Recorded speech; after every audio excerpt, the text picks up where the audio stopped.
کہ دن رات میں فرض نماز کی جو رکعتیں ہیں وہ 17 ہیں، جس پہ اہل سنت اور اہل تشیع کا اجماع ہے، 2 فجر کی، 4 ظہر کی، 4 عصر، 3 مغرب اور 4 عشاء، یہ جو 17 فرائض بنتے ہیں اس کی نسبت۔ پچھلی دفعہ بھی میں نے یہ بات کی تھی تو لوگوں کی طرف سے یہ بھی کیوری آئی کہ بھئی اہل تشیع آپ کیوں کہتے ہیں؟ اہل تشیع تو 3 نمازیں پڑھتے ہیں۔ تو بھائیو، اہل تشیع 3 نمازیں نہیں پڑھتے، اہل تشیع بھی 5 نمازیں ہی پڑھتے ہیں۔ وہ نمازوں کو جمع کرتے ہیں، ظہر اور عصر کو جمع کرتے ہیں اور مغرب اور عشاء کو بھی جمع کرتے ہیں۔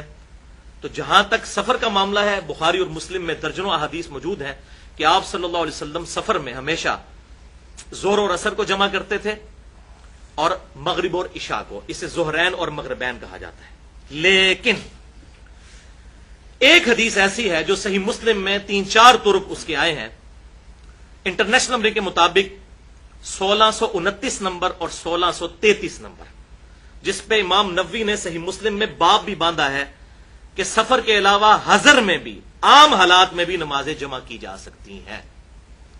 لیکن یہ اہل سنت کے لوگ چھپاتے ہیں کہ وہ کہتے ہیں گھاٹے نہ فٹ ہو جائے، پھر تو شیعہ سے دلیل پکڑیں گے۔ بات اہل سنت اہل تشیع کی نہیں، بات امام کائنات سید الاولین والآخرین شفیع المذنبین رحمت للعالمین سیدنا و مولانا امام اعظم محمد رسول اللہ صلی اللہ علیہ وسلم کی مانی جائے گی۔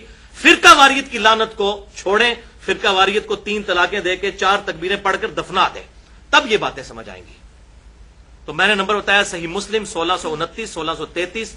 ابن عباس رضی اللہ تعالیٰ عنہ کہتے ہیں کہ نبی صلی اللہ علیہ وسلم نے ہمیں مدینہ شریف میں بغیر خوف کے، بغیر بارش کے اور بغیر سفر کے ظہر اور عصر کی نماز جمع کروائی۔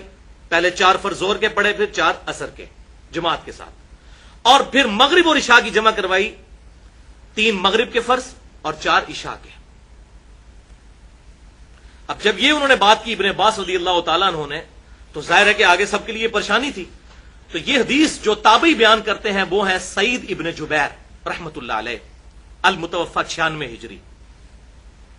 جب انہوں نے یہ حدیث بیان کی، ابن عباس کے شاگرد تھے، تو ان کے آگے سے شاگرد جو ہیں وہ تبع تابعی ابو زبیر پوچھتے ہیں کہ سعید ابن جبیر، یہ آپ کیا کہہ رہے ہیں؟ آپ صلی اللہ علیہ وسلم نے عام حالت میں بھی نمازوں کو جمع کیا؟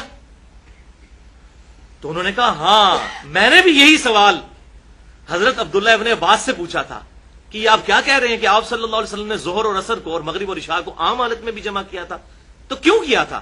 تو حضرت عبداللہ ابن عباس رضی اللہ تعالی عنہ نے فرمایا آپ صلی اللہ علیہ وسلم نے یہ اس لیے کیا تھا تاکہ امت کے لیے نمازوں کے معاملے میں کوئی تکلیف نہ باقی رہے، آسانی پیدا ہو جائے۔ حریص علیکم بالمؤمنین رؤوف الرحیم، اللہ کے محبوب صلی اللہ علیہ وسلم مومنین کی جانوں سے بڑھ کر ان پر رحم فرمانے والے ہیں۔ لیکن مولویوں نے یہ فیسلٹی ہم سے چھین لی اور اسے شیعہ سنی کا مسئلہ بنا دیا۔ ہاں، یہ بات درست ہے، اس کی روٹین نہ بنائی جائے، کبھی کبھار کوئی جمع کرتا ہے، روٹین بھی اگر کوئی بنائے اس پہ فتویٰ کوئی نہیں لگے گا۔ ایون اہل تشیع کی کتابوں میں بھی یہ لکھا ہوا ہے کہ افضل یہی ہے کہ 5 نمازیں الگ الگ وقت میں پڑھی جائیں، یہ صرف جائز ہے، ہم بھی یہی کہتے ہیں، افضلیت یہی ہے کہ 5 نمازیں الگ الگ وقت میں پڑھی جائیں۔ لیکن اگر کوئی ان کو جمع کر لیتا ہے، فجر کو الگ پڑھتا ہے، ظہر اور عصر کو جمع کرتا ہے اور مغرب اور عشاء کو، تو یہ بالکل اہل سنت اور اہل تشیع کا اس پر بھی اجماع ہے۔ یہ میں نے حوالہ اس حوالے سے کلیئر کر دیا کیونکہ یہ کافی سارے اس پہ کامنٹس لوگوں کے آ رہے تھے، میں نے کہا کہ اسے شروع میں ہی میں کلیئر کر دوں۔